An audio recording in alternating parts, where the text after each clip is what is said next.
Vijay Sethupathi sir இன்னைக்கு சாண்ட்ராக்கு ஒரு பயங்கரமான எலிவேஷன் கொடுத்தாரு. நீங்கள் பண்ணதை தானே அவங்க சொன்னாங்க, நீங்கள் பண்ணாததையே அவங்க சொல்லிட்டாங்க, நீங்கள் பேசினதை விட அவங்க இது பண்ணிட்டாங்க அப்படிங்கிற மாதிரி சொன்னாங்க. ஸோ கண்டிப்பாக இல்லை தான், நான் அவங்க பண்ணதை தான் சொன்னாங்க. இருந்தாலும் அவங்களும் கொஞ்சம் தப்பான வார்த்தைகள்லாம் நிறைய யூஸ் பண்ணியிருக்காங்க. இப்போ இல்லைனாலும் ஸ்டார்டிங்லேருந்து சபரி பற்றி நிறைய யூஸ் பண்ணியிருக்காங்க. அப்பேற்பட்ட மனுஷியை நீங்கள் இப்படி சொல்லிட்டீங்களேன்னு சொல்கிறதுக்கு அவங்களும் ஸ்கூபி டூன்னு யூஸ் பண்ணியிருக்காங்க.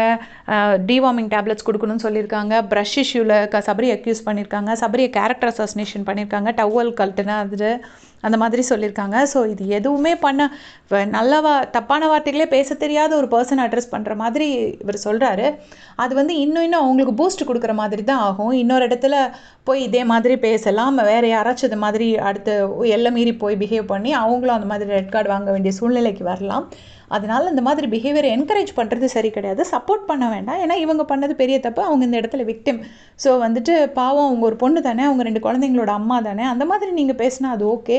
ஆனால் அதுக்கு இல்லாமல் அவங்க எப்பேற்பட்ட மனுஷி, பாருக்கு சப்போர்ட் கொடுத்த மனுஷி அப்படின்னு சொல்லிட்டு சொன்னாங்க. அப்புறம் பார்த்தீங்கன்னா சாண்ட்ரா வந்துட்டு பார்வை பார்த்து கமருதுன்னு பார்த்துட்டு ரொம்பவே பயந்து கத்த ஆரம்பிச்சிட்டாங்க. இவ்வளோ தூரம் உண்மையிலே ரொம்ப பயப்படுறாங்கன்னா அவங்க பேபி ஹவுஸில் இருக்கிறத விட அவங்க பிரஜன் கூட இருக்கிறது தான் அவங்களோட நன்மைக்கு நல்லதுன்னு நான் நினைக்கிறேன். பாவம், இங்கேருந்து எதுக்கு இப்படி தனியாக கஷ்டப்பட்டு இப்படி ரொம்ப பயப்படுறாங்கன்னு எனக்கு தெரியல.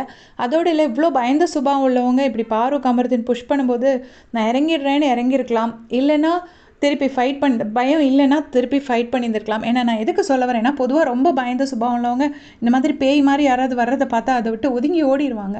அந்த மாதிரியாச்சும் ஏதாச்சும் பண்ணியிருந்துருக்கலாம். இவ்வளோ தூரம் கஷ்டப்பட்டிருக்க வேண்டிய அவசியம் வந்திருக்காது. அப்புறம் தனியாக கிரவுண்டில் வேறு பயந்துக்கிட்டே நடந்தாங்க.